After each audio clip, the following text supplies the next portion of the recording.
کل مجھے ایک خط ملا جس نے میری رات کی نیند اڑا دی.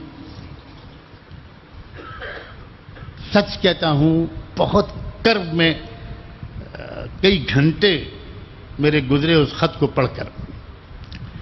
میں کسی خاتون کی طرف سے وہ خط آیا ہے, میں اس خط کے کچھ حصے پڑھ کر سناؤں گا. یہی آج کا بیان ہے.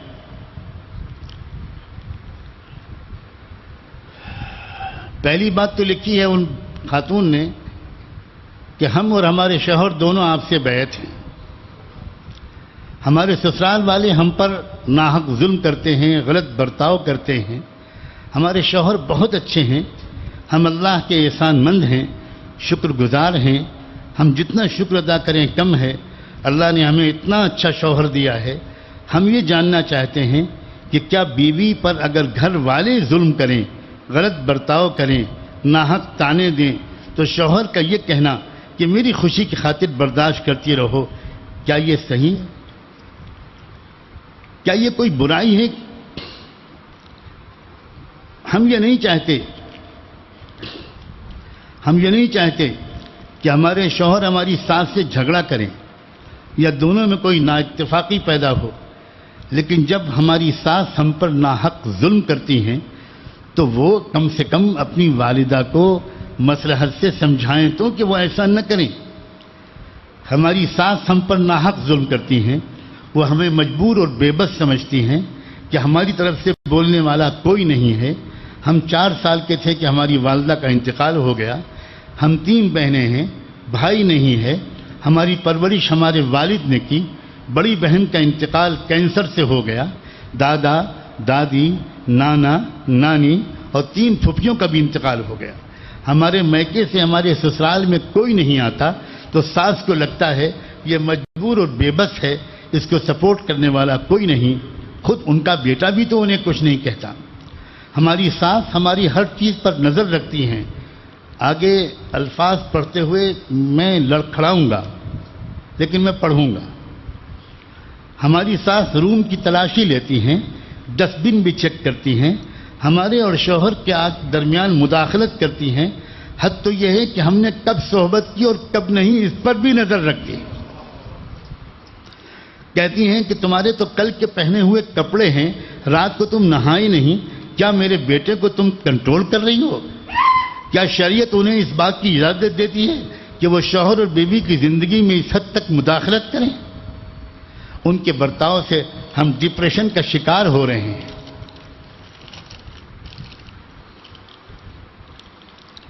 ہم اگر ہمارے شوہر کے ساتھ بیٹھیں, باتیں کریں یا ساتھ میں کھانا کھائیں تو انہیں اچھا نہیں لگتا. وہ ہم دونوں کو ہنستا ہوا دیکھیں تو چڑ جاتے ہیں. ہمارے شوہر اگر ہمارے قریب بیٹھیں تو کہتے ہیں ادھر جا کر بیٹھ, کیا عورت کے پیچھے پیچھے پھرتا ہے.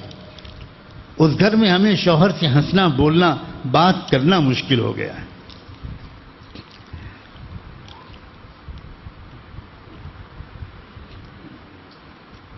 یہ مسلمان ساس ہے جو اپنی مسلمان بہو کے ساتھ یہ برتاؤ کر رہی. میں نے کوئی تحقیق نہیں کی ہے, کوئی عدالت نہیں بٹھائی ہے کہ ان کی خود کیا کیا غلطیاں ہیں. بالکل ممکن ہے کہ ان کی بھی غلطیاں ہوں. میں نے تو آج یہ فیصلہ کیا کہ اسی موضوع پر بات کرنی ہے اور آئینہ دکھانا ہے سماج کو کہ ہمارے گھروں میں ہو کیا رہا ہے.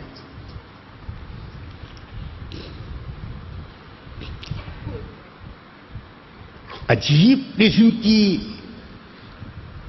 مخلوق بن جاتی ہے ماں ساس بننے کے بعد.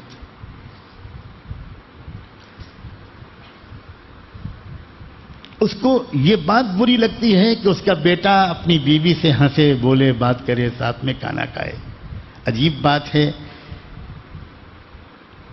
اللہ کے رسول تو یہ بتاتے ہیں کہ جب شوہر اور بیوی ایک دوسرے کو دیکھ کر مسکراتے ہیں تو وہاں ایک تیسرا بھی ہوتا ہے جو ان دونوں کو دیکھ کر مسکراتا ہے, اور وہ تیسرا ہوتا ہے اللہ جل شانہ. جس اس دین نے یہ سکھایا ہو, جس شریعت نے یہ سکھایا ہو, اس امت کی ساسوں کا اپنی بہوؤں کے ساتھ یہ برتاؤ.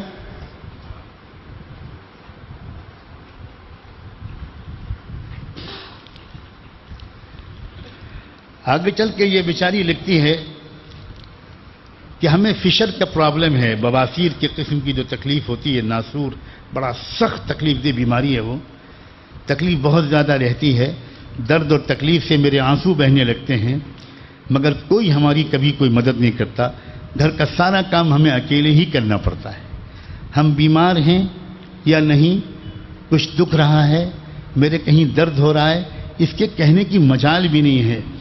کہتے ہیں ایسا کیا جوانی میں تم کو بڑھاپا آ گیا.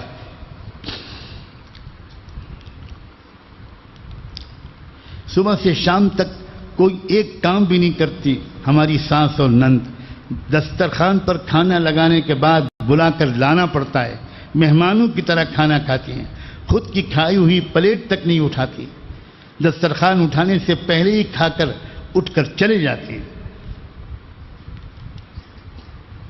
ہماری ساس صبح 11 بجے سو کر اٹھتی ہیں اور نندیں تو 2 یا 3 بجے اٹھتی ہیں، اور کبھی کبھی ظہر یا عصر کے وقت دن نکلتا ہے. کسی کے گھر کے حالات کا تذکرہ مقصود نہیں ہے، یہ دیکھ کا ایک چاول ہے.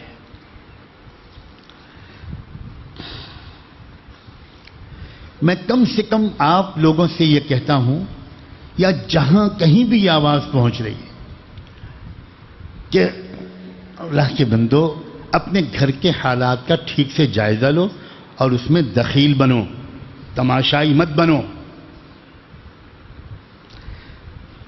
ایسی حالات میں ہمارے علماء کو مسئلہ بتانا پڑتا ہے، مسئلہ قانون، اسلامی قانون بتانا پڑتا ہے. اسلامی قانون یہ ہے کہ عورت کی ذمہ داری، بیوی کی ذمہ داری بالکل بھی گھر کے کام کاج کی نہیں. قانون یہ ہے. حد یہ ہے کہ صاف صاف فقہ کی کتابوں میں لکھا ہے، اگر عورت انکار کر دے کہ میں گھر کا کام نہیں کروں گی تو آپ شریعت کے قانون کے تحت اس کو مجبور نہیں کر سکتے.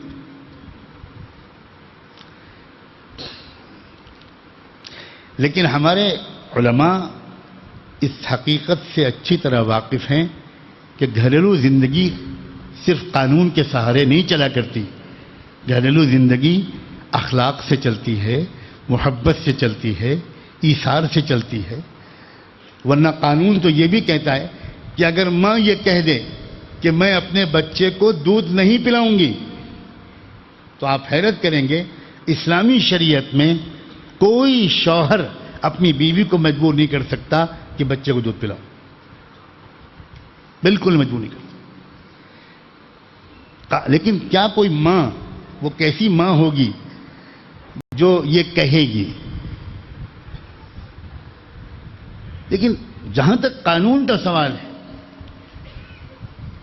وہ تو بالکل ہی کچھ اور ہے.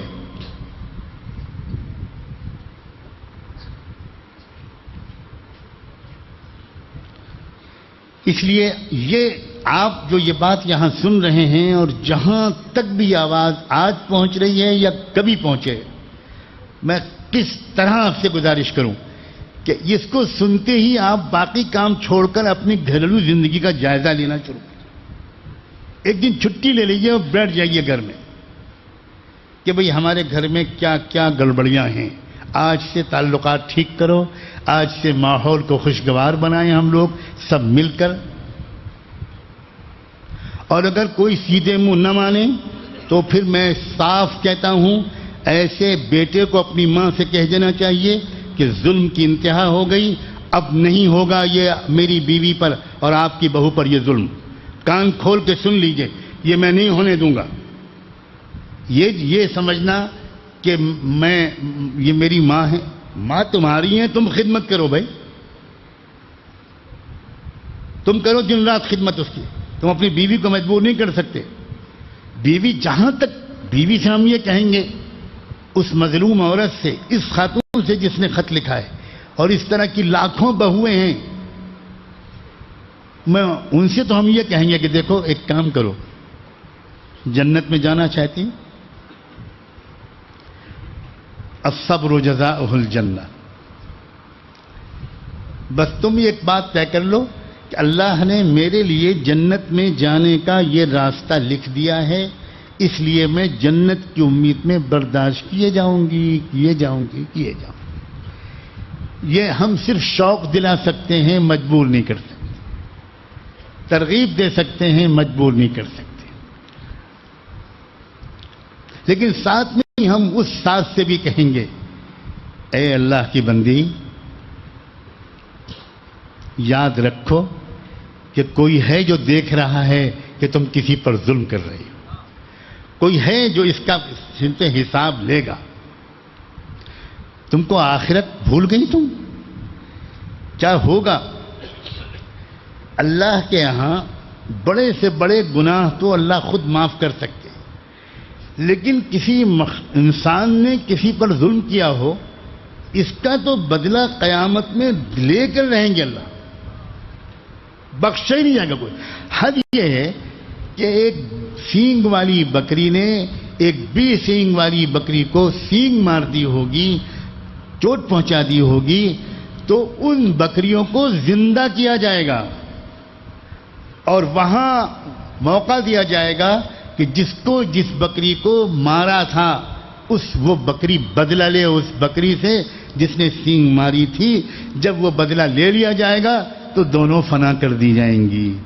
جو اللہ ظالم اور مظلوم کے درمیان انصاف اس حد تک کرنے کا فیصلہ کر چکا ہے کہ وہ بے جان مخلوق غیر مکلف بکریوں کو بھی زندہ کر کے اور ان کے درمیان فیصلہ کروائے گا، وہ چھوڑ دے گا ایسی ساز کو؟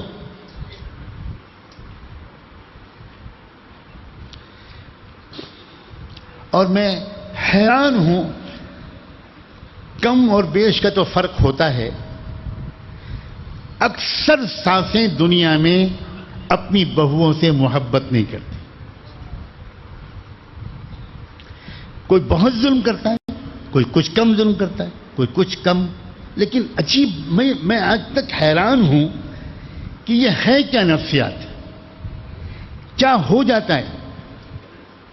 وہی ماں اپنے بیٹے کے لیے منت سماجت کر کے اس لڑکی کو بیاہ کر لائی، بہت قول و قرار دے کر لائی۔ آپ بالکل بھول جائیے، یہ تو میں اپنی بیٹی لے جا رہی ہوں، میں اپنی بہو بالکل نہیں لے جا رہی ہوں، فکر ہی نہ کیجیے، میں بیٹی کی طرح دکھاؤں گی آپ کو۔ ایسے ایسے وعدے، ایسے ایسے قول و قرار، اور اس کے بعد وہ جلاد، وہ ایسا جلادانہ سلوک کہ بھارت کی ظالم پولیس کے سلوک کو لوگ یاد کرنے لگتے ہیں جب ساسیں اپنی بہوؤں کے ساتھ سلوک کرتی ہیں۔